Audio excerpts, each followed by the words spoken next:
Hello there, Maritza Collins, founder of What's Cooking. We're super excited for you to join us today for another episode of our fall cooking series. And today we have a guest, Teresa Gonzalez. And welcome, Tere, and let us know what's cooking.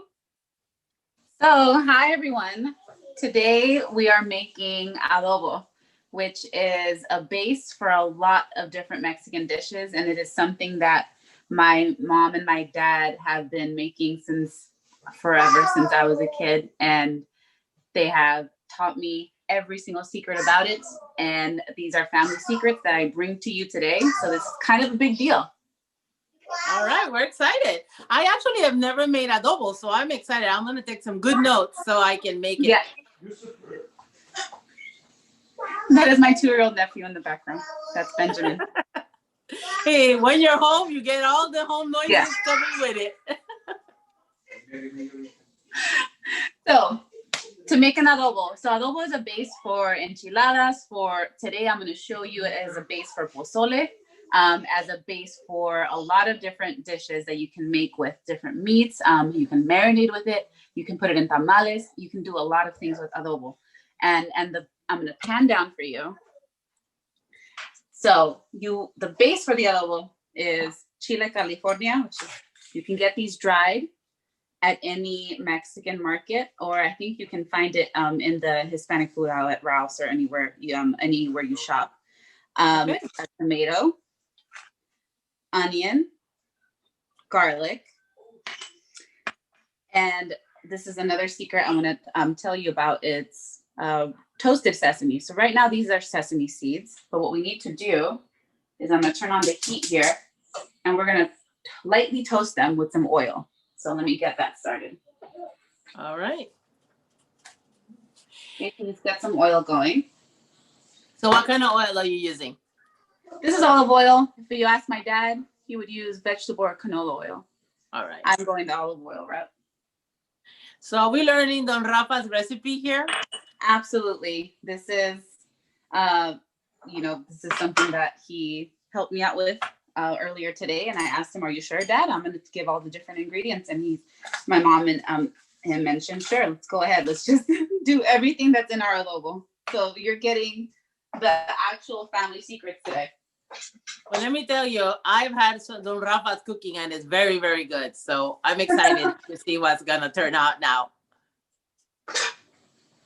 Let me get So what you need when you start toasting the sesame seeds, you have to make sure that you continuously kind of stir them, because that can burn really, really quickly on you.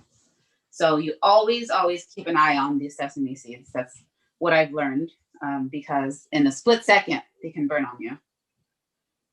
Yeah, that's the thing with any kind of nuts or seeds. Like you blink and it's charcoal. Exactly. So I'm going to keep that going. So what you want to do with the chiles is you get water. I already kind of boiled this. I kept it on low. But you want to get the water already boiling, and you just rehydrate them, because these are all dried.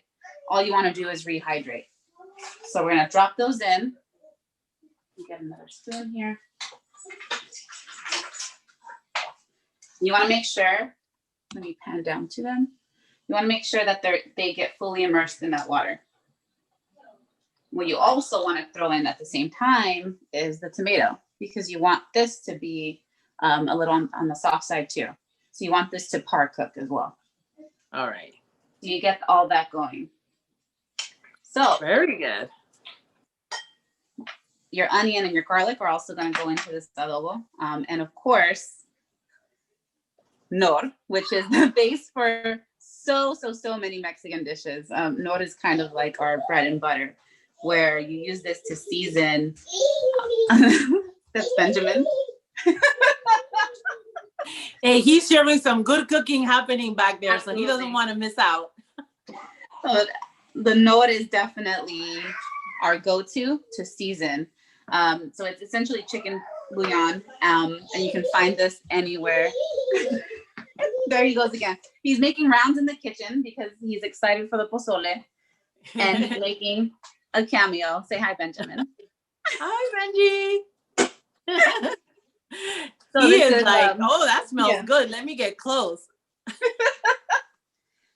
So this is what we're going to put in our adobo, as well as our pozole, which is already cooked in here. And I'm going to show you what you can do with the adobo to make it the delicious, delicious pozole that we make basically on any occasion.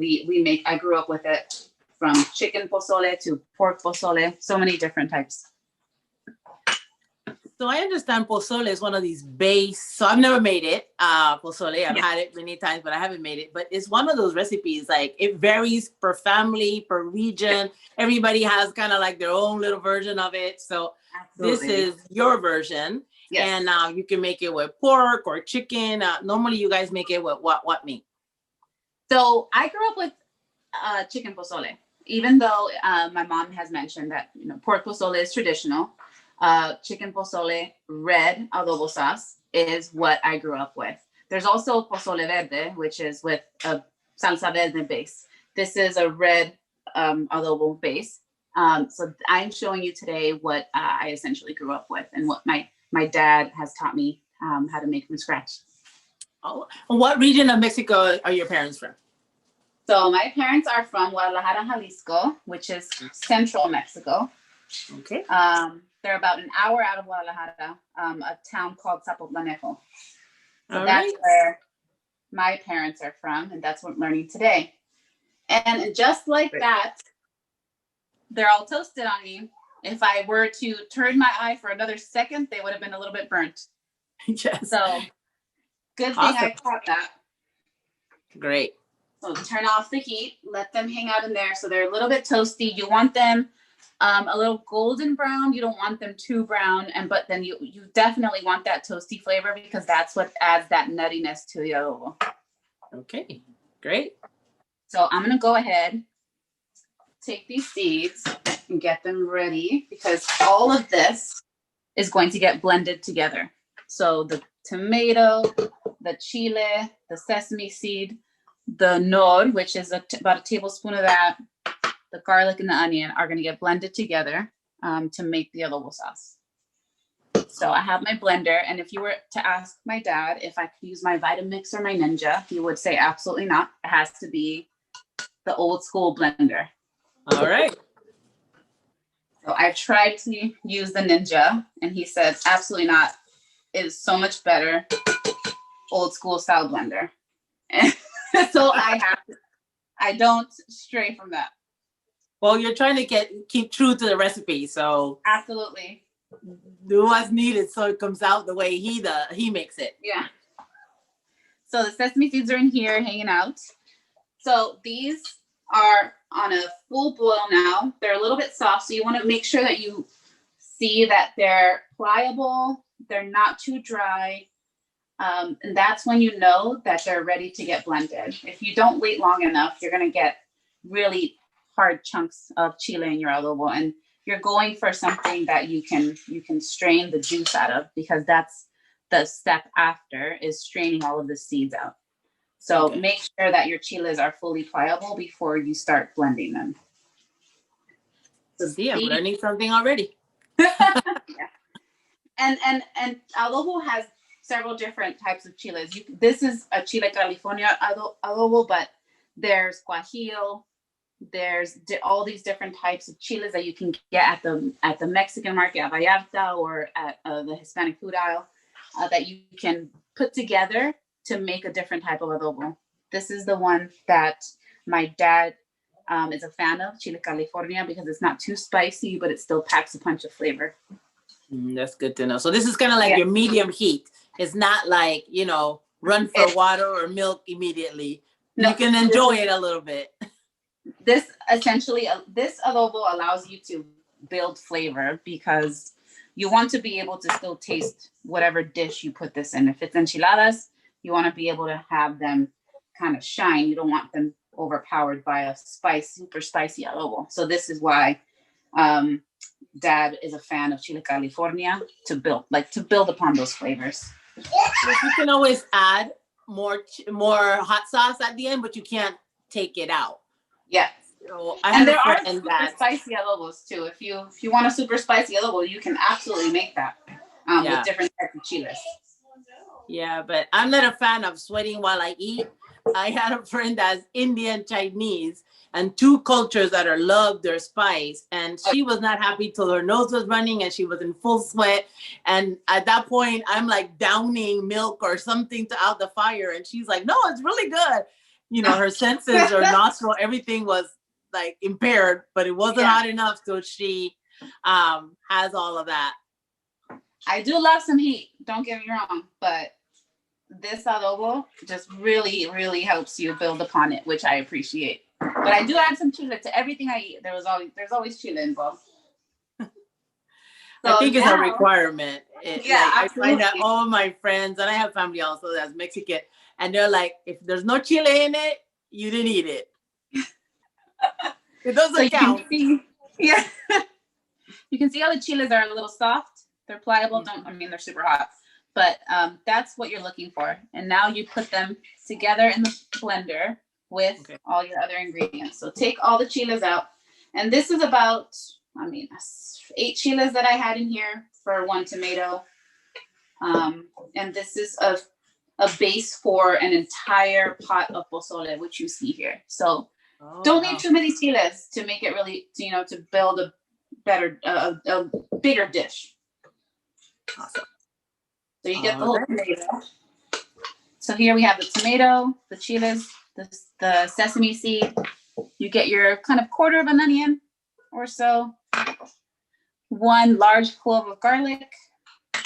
1 tablespoon of nor, which I mentioned earlier. It's essentially chicken bouillon. So no salt involved in this adobo. It's just all of the salt and the flavor comes from the nor. Okay. That's good to know.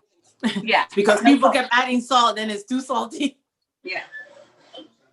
Then the juice that you rehydrated your chiles in, I'm not the juice, I call it juice, it's just water. It's water.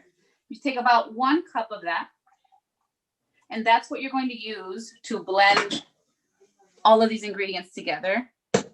I also am going to add about just a pinch of dried oregano, and this is Mexican oregano. Okay. Which is a little different than Italian oregano. Awesome. So using that juice or that water helps you because that flavor is already in there. So now you put it back in the dish. Yes, absolutely. So that's what that water looks like. And you throw that into the blender. So now you have all your ingredients in here.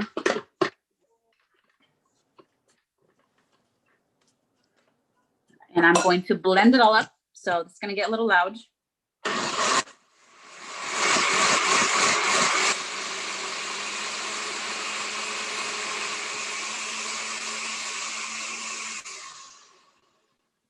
So you can see what it looks like. You still have like flecks of that chile skin, which is why the next step is so crucial. Okay. Awesome. See little flecks in there. And this is what my dad has taught me, and what I have vivid memories of him straining adobo in a fine mesh strainer. So that's what you're looking for when it comes to straining your adobo. So you get a bowl, and I'm going to pan down. So all of this adobo, you're going to run it through a fine mesh strainer. And what this is doing, it's catching all those little flecks of skin. It's catching any seeds that didn't get fully blended. And it's also catching all the seeds from the chile. Okay, cool. And it does get a little messy. Kind of gets all over the place a little bit. So this is what my dad has always done. And I just can't change that technique. It's just what I've learned. And you just kind of smack it. You're getting all that juice out. That's good. Yes, exactly. And what's left, you can see, is all those specks. It's all the chile seeds. It's the extra skin that didn't necessarily get blended up together. And what you're left with is this delicious, delicious adobo. And you can use this as a base for so many different Mexican dishes. So that's what the adobo eventually will look like. And it takes a couple of rounds. What I also like to do just to kind of push down and make sure I get all that flavor in there into the strained adobo. And I know that some adobos aren't. Sorry, go ahead. Do you use that leftovers in the strainer or just toss that? So I actually have seen, you can put that into different, it's a lot, it's very powerful. So you can grind it up even further and do more with that. You can put it into a masa for tamales. Yeah. So there's a lot of different things you can do. I hate to see it go to waste. So I've been getting creative with that particular part of the adobo. And you can also blend it longer to make sure that you can get, as much out of it as possible. Yeah. I did a quick blend just for today's purposes, but what you're getting out of it is this final product. And I know that some adobos aren't necessarily strained. My dad, he did it, and the way that my mom do it is they do it with a fine mesh strainer, but I've seen some adobos not strained at all. People just pour everything in there. You just blend it for a lot longer. Oh, okay. Okay. Yeah. No, but this way you kind of use part for this and then part for something else. I like adding it to tamal masa or something else. Maybe even like as a base of some rice or something so that's cool. I like that you're able to use all of the parts. You get creative with it. Yeah. I've ventured out and I've experimented with what to do with that because it's so flavorful. I wouldn't want to see it just kind of thrown out. Yeah, no, I don't blame you. All right. So what's the next step now? We ready to add it to the pozole? So to make pozole, this is what we're doing today. I'm going to bring this pot over here. So to make pozole, you strain this all out. You can freeze it. You can do anything you want. You can put it in packages. You can put it away in the fridge and you'll have adobo ready to go. So what you can do with that adobo is add it to, let's say about 6 quarts of water. Everything that we just did right now, add it to 6 quarts of water with some more chicken bouillon with nor, and you get some the basis of pozole is hominy, and this is dry. It's essentially dried corn kernels treated with alkali, and that's what hominy is. And we call it maíz. And it's essentially that's what we add to our pozole. And you can get these also at any Mexican market, Hispanic food section, and they sell big tubs of it. This is a little tub, but that's what you're going to add to your pot. So it's the adobo, it's the hominy, it's chicken or pork, whatever you prefer. Sometimes when you use a whole chicken, the breast, the wings, the thighs, the legs, it's just so flavorful because it's like such a hearty chicken stew that I actually prefer that over the pork with the bone in. I prefer a whole chicken, and it just comes out so delicious. So you're gonna get all of that. Yeah, you start boiling all of that down with some additional onion, and you just let it stew for, let's say, 1.5 hours to 2 hours. And what you end up with, and an adobo sounds like, like such. When you see dried chilies, you think, what do I do with those dried chilies? Look how simple it was to make that adobo, and the end result is pozole, which is chicken stew, essentially chicken soup with hominy and the adobo. And we're gonna get some chicken here. And this is great for if you have a big party. You can make this so easily, and it's actually inexpensive to make as well. And it's great for cold days, hot days. It's just a great dish that honestly just reminds me so much of my childhood. So this is what the pozole looks like, and I'm going to dress it up because all pozole is topped off with cabbage. So you chop up the cabbage, finely chopped, finely shredded, and you top it off with some cabbage and some fresh onion, finely chopped diced onion, Okay. Wow. And that is your pozole. Wow, So it looks really good. From those dried chiles, you have this delicious soup that you can use for any occasion and to feed a lot of people. I know that's the best, and in I'm originally from Panama. People say, put more water in the soup. Échale más agua a la sopa. Like when more people keep coming, you just kind of stretch it out and make do. You can feed a lot of people, like you said, pretty cheaply and easy. And also a lot of people, I find that if you have long parties, people serve that later. Like, when the party starts, you put the pot on, and while it's going, towards the end, once people have been around for a while, you kind of serve them this dish to kind of help revive them. Absolutely. At the end.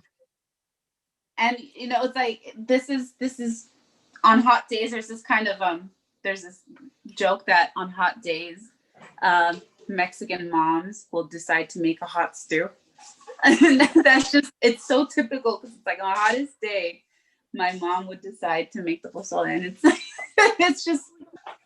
It's funny because they say in the Middle East, like it's really, really hot, and people have their hot food or hot tea in the heat because they say it brings the body temperature up. Yep. And it matches the outside, so you're not a hot. I don't know about that. But I don't know, but that's how I grew up.